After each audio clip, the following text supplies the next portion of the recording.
বিসমিল্লাহির রহমানির রহিম। আসসালামু আলাইকুম। সুপ্রিয় শিক্ষার্থীবৃন্দ, আজকের ভিডিওতে তোমাদের সবাইকে স্বাগত জানাই। আজকের ভিডিওতে আমরা তোমাদের প্রথম অধ্যায়ের অনুশীলনীর ৩ নম্বরের প্রশ্নগুলির উত্তর নিয়ে আলোচনা করব। ৩ নম্বরে রয়েছে নিচের প্রশ্নগুলোর উত্তর বলি ও লিখি। প্রশ্নটি আমরা দেখে নিই বন্ধুরা। ক, বাংলাদেশে বাঙালি ছাড়া আর কারা বাস করে? উত্তর কি বন্ধুরা তোমাদের মনে আছে? আমরা গল্পে পড়েছিলাম বাংলাদেশে বাঙালি ছাড়া আর কারা বাস করে? হ্যাঁ, নিশ্চয়ই তোমরা জানো বাঙালি ছাড়াও আর কারা বাস করে। আমরা একটু দেখে নিই। উত্তর, বাংলাদেশে বাঙালি ছাড়া বেশ কয়েকটি ক্ষুদ্র জাতিসত্তার মানুষ বাস করে। এদের মধ্যে রয়েছে চাকমা, মারমা, সাঁওতাল, মুরং ইত্যাদি। খ প্রশ্নটি দেখে নিই। বাংলাদেশের বিভিন্ন ধর্মের উৎসবগুলোর নাম কি? তোমাদের নিশ্চয়ই মনে আছে উৎসবগুলির নাম। এসো আমরা উত্তরটি দেখে নিই। বাংলাদেশে বিভিন্ন ধর্মের উৎসবগুলোর নাম হচ্ছে, দুঃখিত এখানে লেখা রয়েছে এচ্ছে, আমাদের এখানে এর এ হবে না, কি লিখবো আমরা? হচ্ছে, হ চ সংযুক্ত ছ একার, হচ্ছে। এক, মুসলিমদের ধর্মীয় উৎসব ঈদ উল ফিতর ও ঈদ উল আজহা। হিন্দুদের ধর্মীয় উৎসব দুর্গা পূজা। খ্রিস্টানদের ধর্মীয় উৎসব ইস্টার সানডে ও বড়দিন। বৌদ্ধদের ধর্মীয় উৎসব বৌদ্ধ পূর্ণিমা ও প্রবারণা পূর্ণিমা। প্রশ্ন নম্বর গ, বাংলাদেশের জনজীবনের বৈচিত্র্য সমূহ কি কি? উত্তর, বাংলাদেশের জনজীবনে রয়েছে নানা বৈচিত্র্য। এখানে বাঙালি ছাড়াও বাস করে অন্যান্য ক্ষুদ্র জাতিসত্তার মানুষ। তারা নিজ নিজ ভাষায় কথা বলে। তাদের উৎসব পালনে রয়েছে ভিন্নতা। এদেশে রয়েছে নানা পেশার মানুষ। কেউ জেলে, কেউ কুমার, কেউ কৃষক, কেউ আবার কাজ করে অফিস আদালতে। এদেশে হিন্দু, মুসলমান, বৌদ্ধ, খ্রিস্টান সহ নানা ধর্মের মানুষ বাস করে। প্রত্যেকের ধর্মীয় উৎসবে রয়েছে ভিন্নতা। এখানে বন্ধুরা, এখানে আকারটা রয়েছে, এই আকারটা হবে না, খ্রিস্টান, এখানে আকার রয়ে গেছে। এসো আমরা পরের প্রশ্ন এবং তার উত্তরে যাই। দেশ হলো জননীর মতো।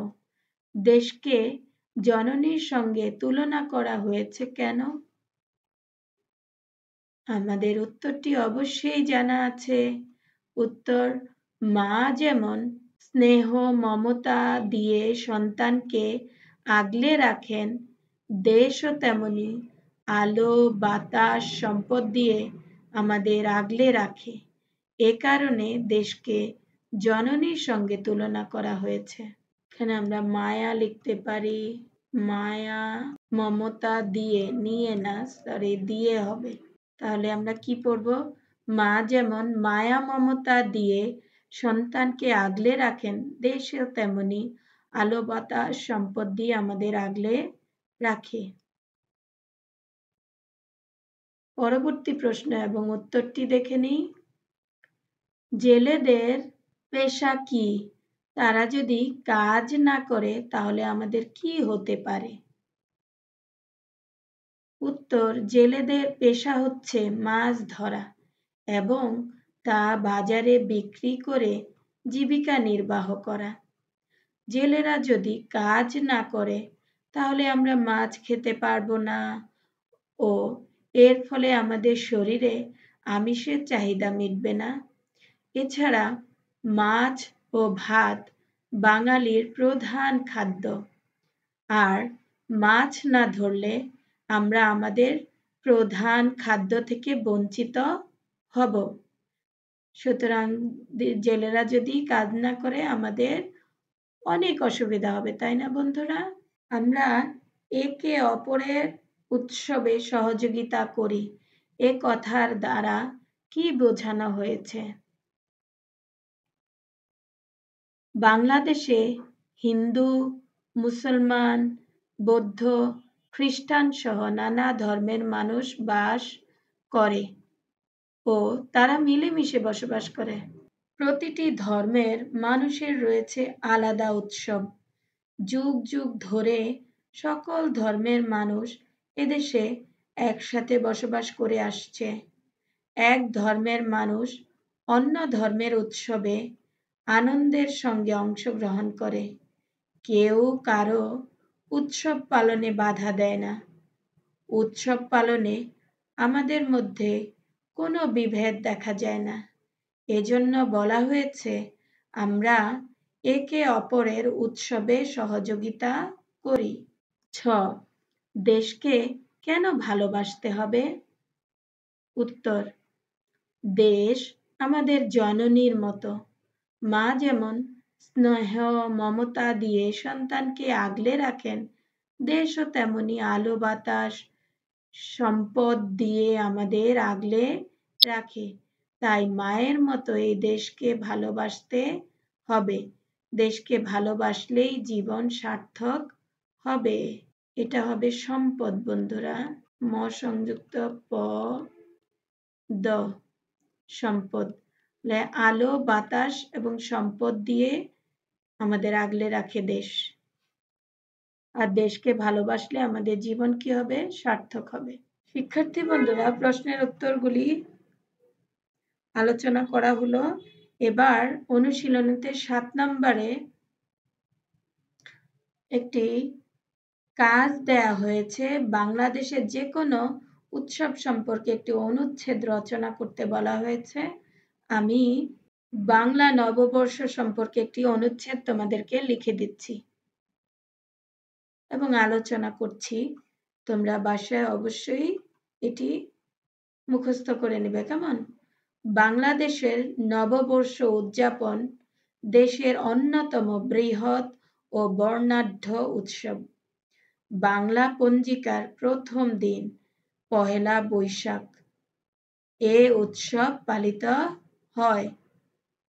এ দিনটি জাতীয় ঐক্যের প্রতীক এবং বাঙালির সংস্কৃতি ও ঐতিহ্যের গভীর প্রকাশ।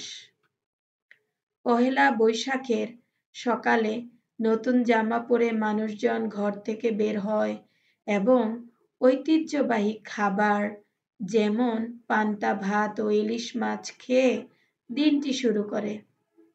শহরাঞ্চলে এবং গ্রামাঞ্চলে উভয় স্থানে মেলা ও সাংস্কৃতিক অনুষ্ঠানের আয়োজন করা হয়। মঙ্গল শোভাযাত্রা পহেলা বৈশাখের একটি বিশেষ আকর্ষণ, যেখানে রঙিন মুখোশ, বড় বড় শিল্পকর্ম এবং বিভিন্ন প্রতীকী উপাদান নিয়ে শোভাযাত্রা বের করা হয়।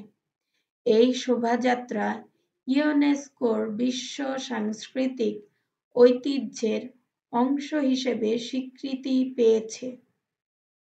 নববর্ষের উৎসব কেবল আনন্দ উদযাপন নয়, এটি বাঙালির ঐতিহ্যের সঙ্গে নতুন বছরকে স্বাগত জানিয়ে পুরনো বছরের দুঃখ কষ্ট ভুলে নতুন আশায় উজ্জীবিত হওয়ার দিন। গ্রামের মেলায় নাগরদোলা, হস্তশিল্প, মাটির তৈজসপত্র, বাঁশি এবং শিশুদের খেলনা অন্যতম আকর্ষণ। এদিন সবাই ধর্ম, বর্ণ ও পেশার ঊর্ধ্বে উঠে একত্রিত হয়। ধর্ম, বর্ণ ও পেশা নির্বিশেষে সবাই এদিন আনন্দে মাতোয়ারা হয়। বাংলার প্রতিটি কোণায় এ উৎসবের আনন্দ ছড়িয়ে পড়ে, যা বাঙালির চিরকালীন ঐক্যের প্রতীক। আজ এ পর্যন্তই। সবাই ভালো থেকো, সুস্থ থেকো। আল্লাহ হাফেজ।